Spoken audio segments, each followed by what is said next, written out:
I got pregnant, and it was the first time I'd been pregnant. I was like, holy shit, I can get pregnant. Honestly, had no idea. I'm 36 years old at this point. So did that. Fantastic. Very excited. But also it's like obviously very, very early days. So I booked the speaking gig in January. And like, especially considering everything that was going on, where it was not easy to even get to this point, I was going to respectfully bow out of that opportunity, particularly because I was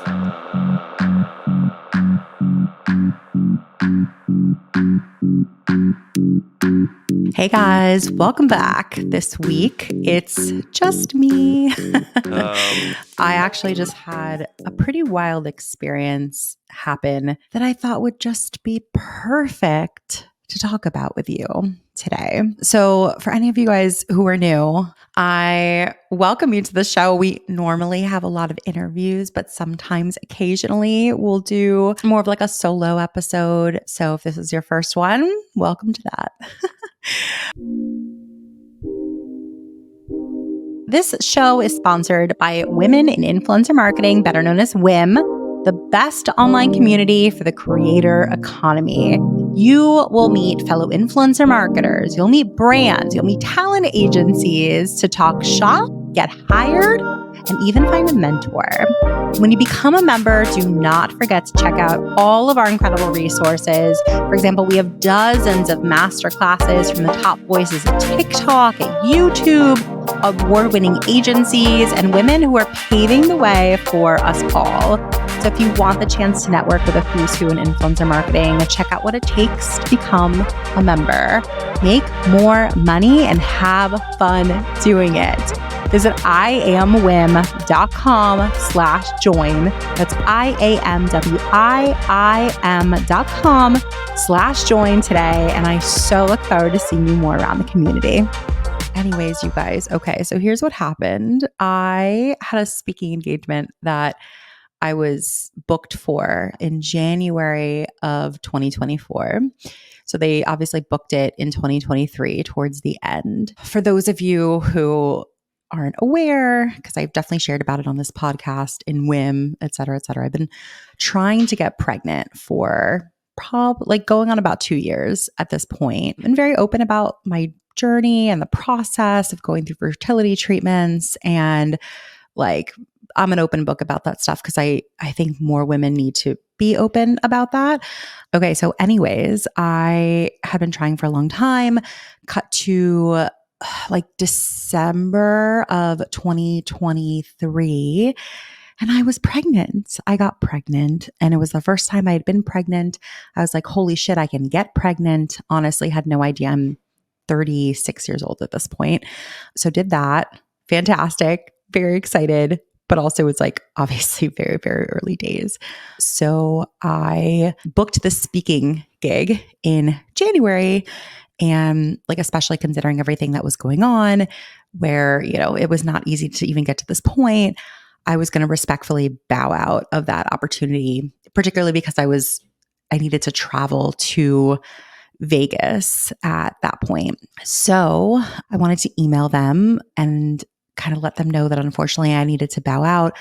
Now, here's something to know about me. I am a workhorse. Like, I take work responsibility, commitments very seriously. I am not flaky in that regard. Maybe sometimes in my personal life, but like never in my work life. So the fact that I committed to this and then needed to bow out, like I had a lot of feelings about that. And especially like we had partnered together in the past, like this wasn't the first time. That would have been even worse, I think. But anyways, I wrote them, an email just sort of explaining, I'm so sorry. I have to bow out this. I know it's so last minute. I hate to put you in this position. And because I thought it looked like it was so last minute and I just I wanted to explain the why, I made the decision to just tell them that I was pregnant. Now, this was the first time I had gotten pregnant, right? So like in my mind, especially in that early days, I'm like, I'm not thinking of any risk. I'm just living in the clouds. I'm just like, I'm finally pregnant. This is what's going to happen. It's finally here. I've been working so hard. I just want a little baby. I'm so excited. So me telling them in the moment, I was like, meh, like they say not to say anything until after the first trimester, but like, there's a reason here because I didn't want to have them just think that I was flaky. So I shared the news. I was like, it's very early days. I'm pretty sure I must have said that, but I unfortunately won't be able to travel there because I'm pregnant. So there were 3 women on the other end of that email. They were like lovely, et cetera, and happy to fill my spot. No issues at all. So cut to today. And to be completely honest with you guys, I forgot that I mentioned that to them because, well, there's a lot that happened between then and now, namely that I had a miscarriage very soon after I probably sent that email. So I had a call with them today planning for their next event. And I'm like chatting with 2 of the 3 people on the call. One of them pops in a little bit late, but it's like, we're just keeping it light, connect, just casually shooting the shit. So the third person jumps on the call, maybe like 3 or 4 minutes into it, awkwardly says hi because she's just a couple minutes late. But you guys, she interrupts to ask, so when are you due? You're probably due so like soon, right? Oh my God, you guys, I haven't experienced anything like that before. And at first, I honestly was like, why is she asking me this? I didn't remember that I had sent her that information so early on. And as the conversation continued, it clicked in my mind that I had, and that's why she was asking me. But in the moment, I was like, no, I haven't announced anything. I haven't announced anything yet. Nope, not me. And she was like, oh my gosh, I must have confused you with somebody else. I'm so sorry. She goes, oh, that question must seem so awkward. Oh my God, I'm so sorry. Like, I know that she also probably felt something about it. Like, she definitely felt awkward about it and expressed that. And of course, I felt super awkward about it. And I don't really know. This just happened like an hour ago. And I'm sitting here trying to think like, would I have done anything different? How would I have handled that situation better? Like the worst thing is being caught off guard with some very personal news with a seemingly perfect stranger. So of course you could definitely make the argument, well, I didn't have to share that in the first place. Like she was obviously well-intentioned by following up and just sweetly asking because I had shared that with her. I think it was like a little inappropriate on a group call to ask that. Look, why do I think it's inappropriate at all is probably because I've been going through this infertility journey for 2 years, right? Like before being exposed to the insane amount of hardship of this journey of trying to have a baby and like it is the most emotional thing ever to go through. Without having had that perspective, I wouldn't have known to think this way either. Like you only know what you know, right? So I know she was well-intentioned, but I feel like this is a PSA for people out there. Don't comment on people's bodies. Don't ask if, about pregnancies. The rule of thumb, I wouldn't bring it up. If they bring it up, fantastic, indulge in the conversation. Like I've had countless experiences where people have either brought up pregnancy and, didn't necessarily know how much I've been struggling to get pregnant. And that hurts. I've also had people comment on my body before and just say, I've shared this for sure in WIIM before, but I am that person raising my hand.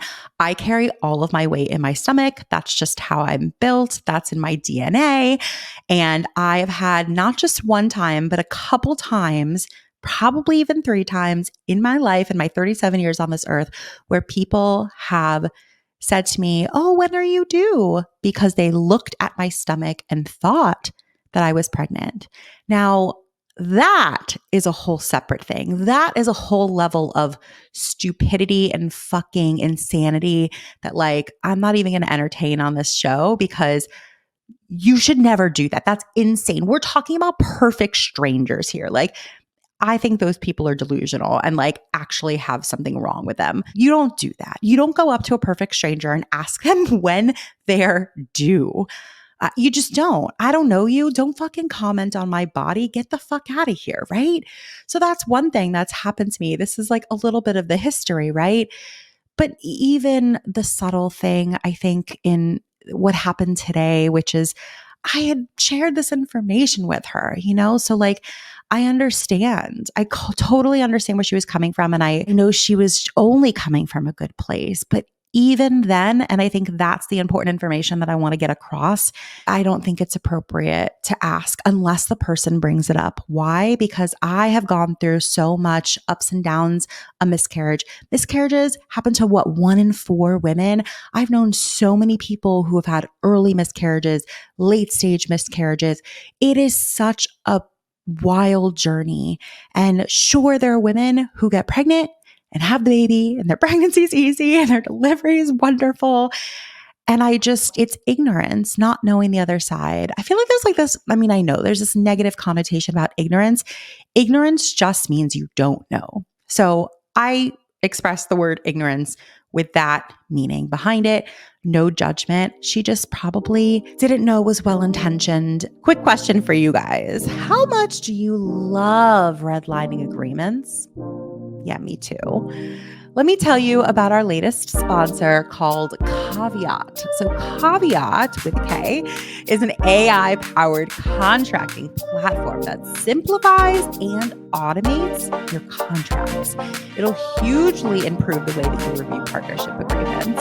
So if you're a media company or an entertainment company or a management firm, it's a must-have tool. Look, sometimes you do need to hire a lawyer, an expensive lawyer nonetheless, to work on an agreement because it's over a certain threshold, and a good lawyer can be invaluable. But what about all those other partnerships, those other contracts that are for $5,000 or even like $1,000? That's where Caveat comes in to support you and your team through AI to process your contracts to gain a competitive edge through data-driven insights and automatic AI-driven red lines. It's game-changing tech, and it's founded by 3 brilliant women. So you know why I'm out here supporting it. Get time back in your day because Caveat will help you with the part of your business that may be your least favorite. So head to our website. It's iamwim.com/caveat for a completely free trial. That's iamwim.com/KAVEAT. I hope you guys love it as much as I do. I just want to share this experience because it can be such a sensitive topic for so many people. I know that I'm not alone. The amount of women who have reached out to me because I've been fairly open about this journey and the ups and downs has been unbelievable. And I've been so incredibly grateful to meet you guys because I can tell you that when I first started going down this path of like, God, I'm not really getting pregnant. Like what? I don't really know what's going on. It seems like this might take a while. I felt so alone. I felt like I was the only one going through this because I didn't know. I wasn't exposed to it. It just wasn't anything on my radar. And now like I've learned so much. I've learned also, thankfully, that like there are so many women who are going through this. I just want people to have more compassion and more awareness that commenting on people's bodies or asking about a pregnancy, especially on a group call when like it's seemingly like a stranger, like maybe not a stranger, but like I don't know these people well at all. Like that's just, I feel like that's not okay. And, you know, I'm not going to be the one to make her feel bad about asking as we're continuing this conversation. And I'm putting the pieces together of why she asked in the first place, knowing that I told her I was pregnant. I'm sitting here with all these thoughts in my head. I'm like, oh gosh, like, do I sort of try to make her feel better and say, oh, you know what? I just remembered I must have I told you that I was pregnant and I was pregnant. I miscarried. That's going to make the conversation even that much more awkward. So I didn't do that. I just sort of let it go. And it was just, I wanted to crawl under a rock. It was pretty uncomfortable. It's reliving this horrible experience that I went through with a perfect stranger. And like, I was very caught off guard. So I don't know. That was how my Thursday morning went. What about you guys? I'm more than happy to share these experiences with you guys. My hope truly is like that you guys don't feel so alone in these uncomfortable, awkward situations that we all find ourselves in. I shared this in our Girl Talk channel in our Slack community just this morning. And I've been sharing a lot of other personal, very vulnerable things, as have so many of you. And I just, it's very important to me that as women, we just continue to do that. And that being just be open and honest with each other about like the things that maybe a lot of people aren't normally talking about, but that so many of us universally experience. I really want to remove stigmas and just have more conversations like this with you guys. So that's what I went through this morning. Oh, God. Anyways, thanks for listening to my story time. Thank you guys for tuning in. This is going to be a very short episode, but I will see you next week. And for those of you who are interested in having more conversations like this, jump into Girl Talk in our Slack board. We're really getting into it there. Juicy stuff being discussed. And for any of you guys who haven't joined the membership, of course, you could just go to iamwim.com/join. Have a great rest of your week, guys. Lovely to connect with you. And we'll see you next week. If you enjoyed this episode, we gotta have you back. Check out our website for more ways to get involved, including all the information you need about joining our collective. You can check out all the information at iamwim.com. Leave us a review, a rating, but the most important thing that we could ask you to do is to share this podcast. Thanks for listening. Tune in next week. Tune in next week.